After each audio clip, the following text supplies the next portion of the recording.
On today's episode of lower48.org, we'll be making our own specialized wood-turning tools from scratch. Wood-turning teacher Jolie Carno and badass blacksmith Celeste Flores heat up the forge and crank up the lathe to make their own tools. First stage is planning. I want to make a tool that doesn't exist yet, but at least that I know of. Okay. And so I'm thinking about how much fun if they have these little beading tools where you just put it in there and it sort of scrapes away in the shape of a bead. Wouldn't it be cool if we could do one that's sort of the shape of something more interesting, like a little human face, you know, in profile? And so that I could make multiple human faces on something, or just never use it, but who cares? It would be really fun to make. So I thought with your skills as an amazing blacksmith, and my skills as a woodturner, we could come up with a really cool tool.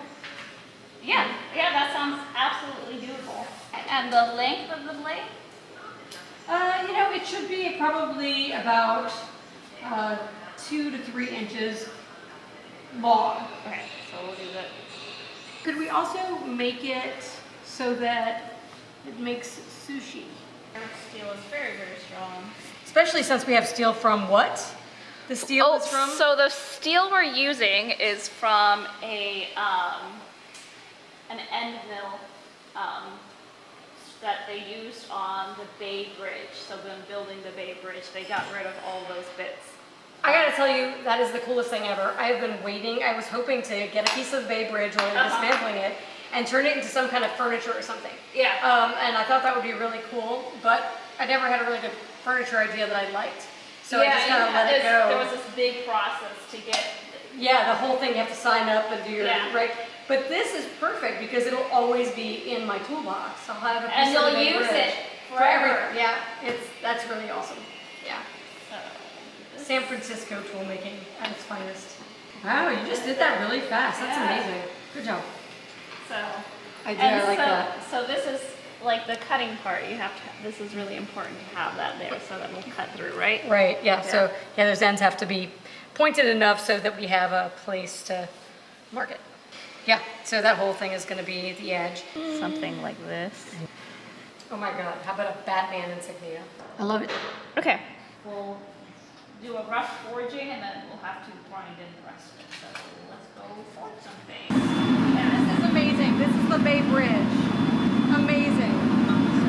Wow, that's beautiful. Alright, grab the end of the tool. There you go.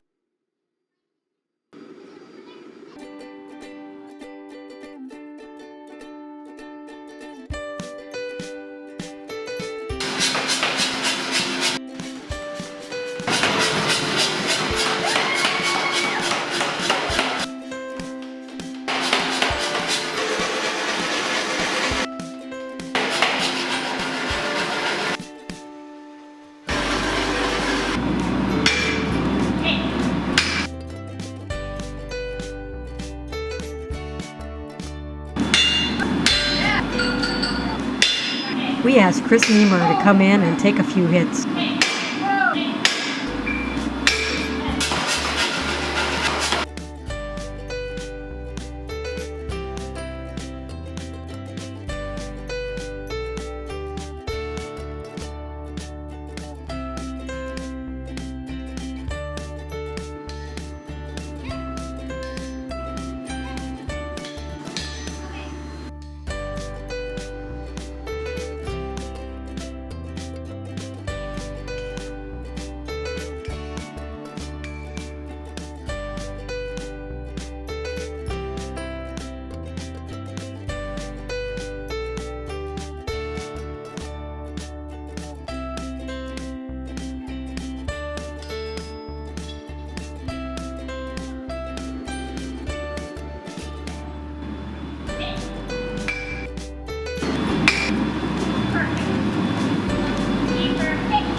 Yeah. We did a spark test on it earlier, so we know that it is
the diamond, you knock it down on the diamond and make it an octagon, and then you just hit it and turn it, and you make a bunch of little blows, which makes lots of little facets, and all those facets will eventually blend together.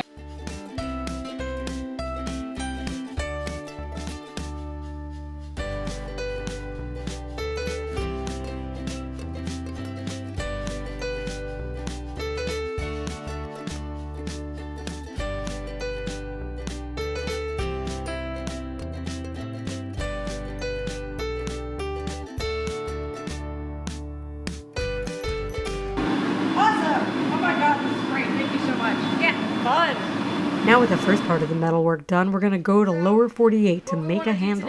After doing a full safety check, we prep the wood for turning. We want to make sure also that we're not hungry or tired. Tired is the new drunk. Yeah, I'm not tired. Good, okay. Wide awake. Wide awake, excellent. Okay, so the first thing we want to do is we're going to make a handle.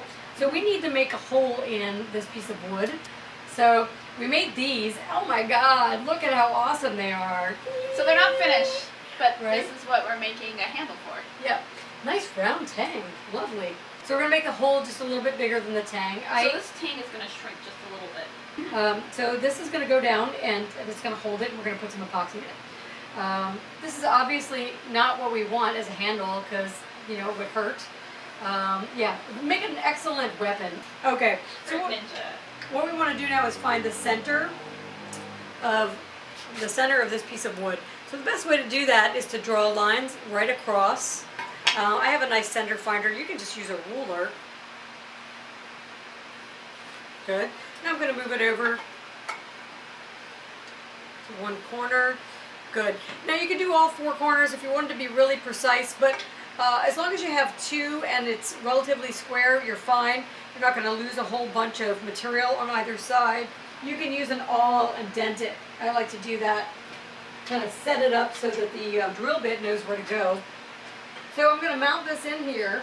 I'm going to put it in between the jaws of the chuck, and then I'm going to turn the chuck until it's tight, pretty tight.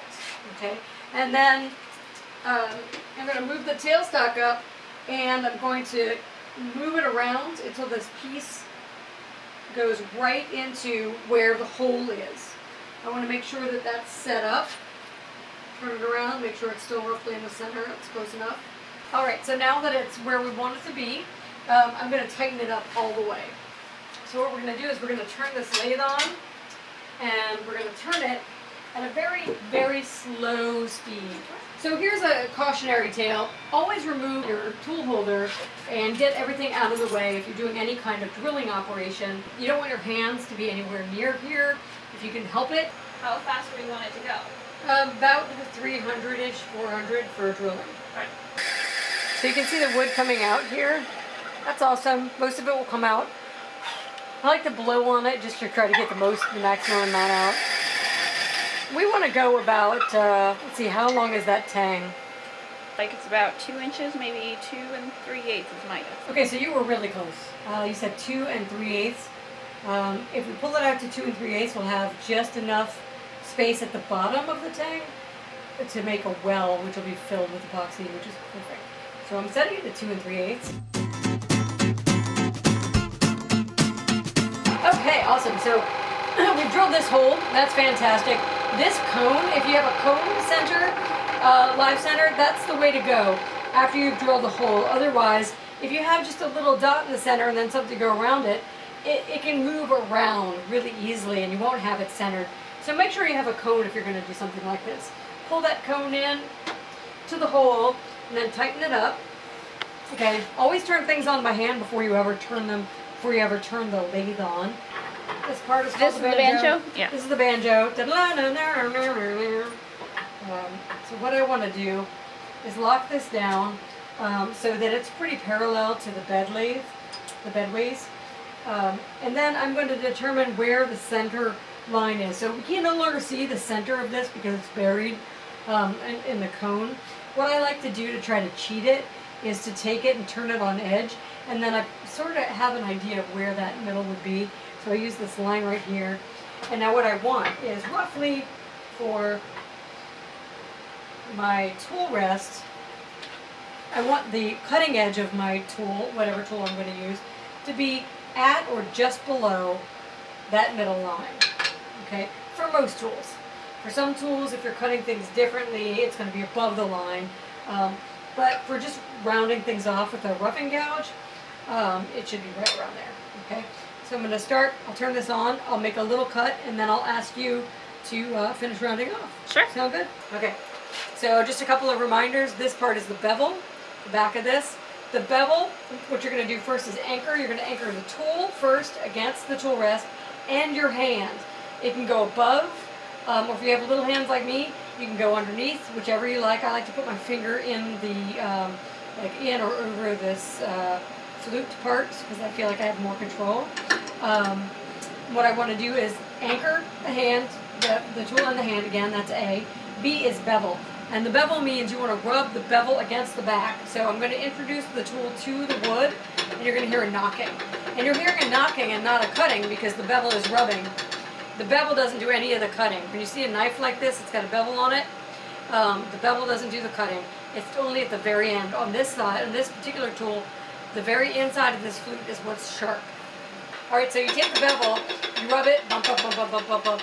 And then I'm going to lift the handle up very slowly until it starts to go from bumping to cutting. You got to be close in order to control it. So anchor, tool and hand. B is for bevel. Take that back of that bevel, and you're going to start by lowering the tool down, and you're going to bump, bump, bump, bump, bump, bump, bump. That means you're rubbing the bevel.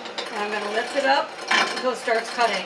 As it gets rounder, you can go much faster, and you'll take off a lot more material more quickly. Want to be light at first? Yes. So take lots of light cuts off. I'm going to turn it up to real high, and it'll make it a lot easier. Woo! Making chips now. Making chips. A couple things. So one is, you have a really good idea here of tilting the blade, but if you actually keep it at this angle, you know, perpendicular to the piece, and move it this way, then you're cutting with the tip and the side. That's going to make it so that it's a nicer cut and you take off more material. But more importantly than that is your posture. I'd rather have this whole tool become part of my body. So I'm going to stick it into my rib and I'm going to spread my feet out like this. And instead of moving the tool, I'm moving my entire body. And what you'll notice is that I can take off a lot more material a lot easier.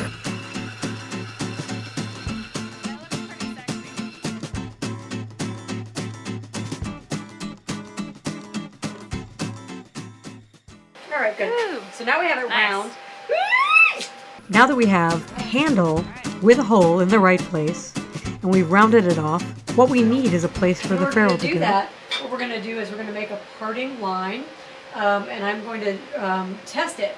I see people doing this on YouTube all the time, where they just stick the caliper on while it's moving, and that's a totally legitimate way to do things, but what they don't tell you is that they have adjusted their calipers to be able to do that without it grabbing and being really dangerous. And I'm going to come down right on the inside of that line.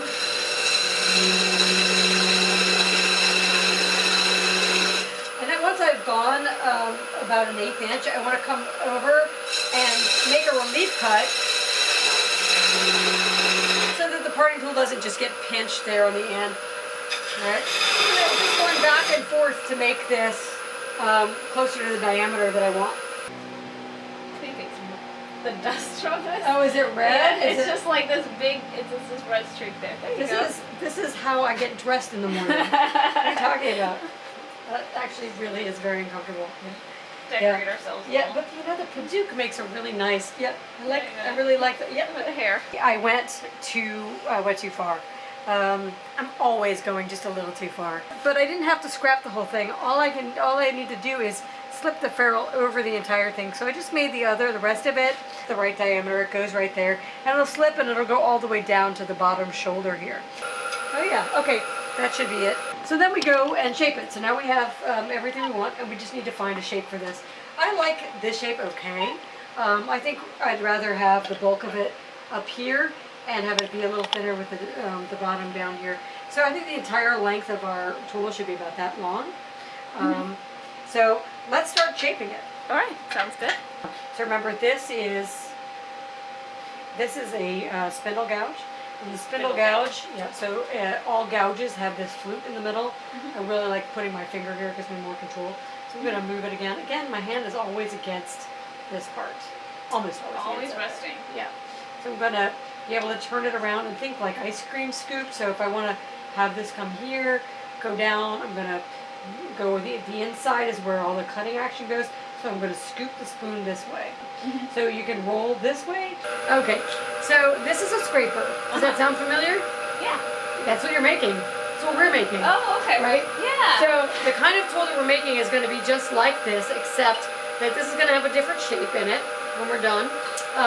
But the same edge. So this is a really great tool. Originally they were designed to go with bowls. They're really good for cutting the bottom of bowls, but they're actually great for a lot of things. So you can use them for cross purposes. So with this, what you want to do is make sure that you're at or just a little below center right. Okay, good. So this is how it's going to go. All right, and then we'll make a lump here and then come back down for a long taper. Okay. And then have another one of these bumps here. Oh, that sounds so lovely. it won't be too much difference from here to here. Okay. It's going to be pretty subtle. Show me how to do what you Anchor. do. Yes. Bevel. Yes. Cut. You're doing absolutely wonderfully. Just keep going. And remember to attach, it's attached to your body, so remember left and right, put your feet out, and then relax and move. So pretend you're dancing. Just touch the, there you go. That's it.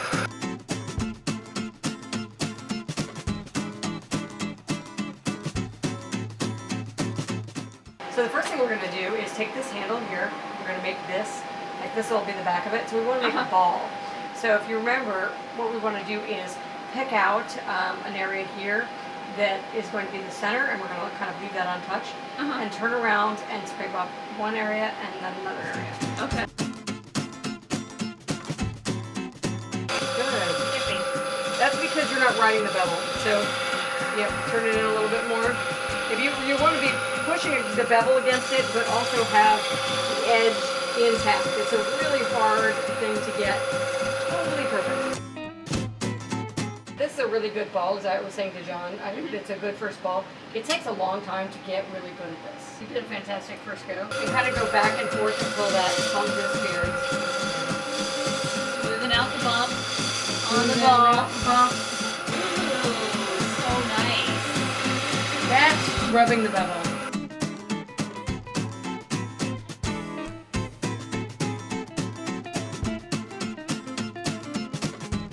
So impressed with your ball. Just get barely touching it. Yeah. And this will help to smooth out the bump. All right. Now I'm going to have to remove the end of that ball. You can see that it's a little lopsided there. I'm going to start taking off a little bit more. Awesome. Before that, though, we want to sand it and make it perfectly yummy. Okay.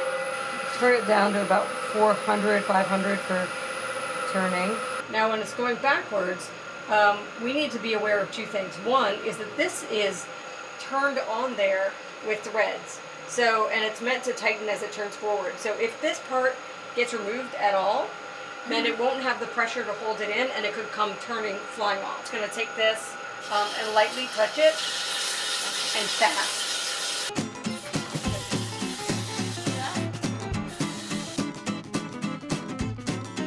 But right down there, wherever there's a curve here, you're going to run into the end grain. So the end grain is here, the end grain is here, here. You know, anywhere that you see a curve, on the inside of that curve, there's going to be end grain showing, which means that it's going to be harder, rougher, it's going to look rougher, it's going to absorb more, and then disappear. There's lots of weird stuff that happens with end grain. This looks great. So now we're ready to move to this. Because of you. Oh, good job.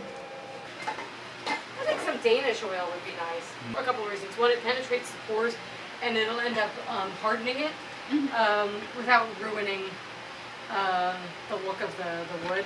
That is a really open pore wood, and so it's going to need a lot of filling. I like to use a magnet, and you're going to put very little of this on here, kind of like that, and then go back and forth in a small area and keep doing that.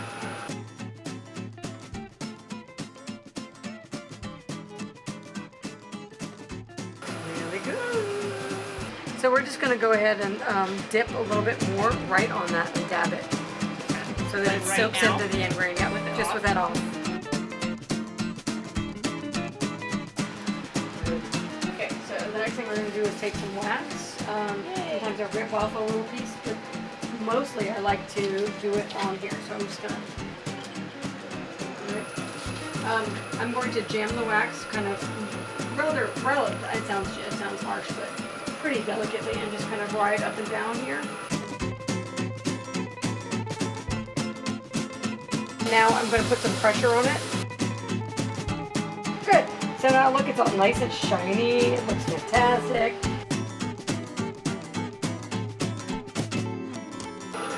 There we go. A little reflective. Underneath, I dub the Sir Celeste of Furry Head.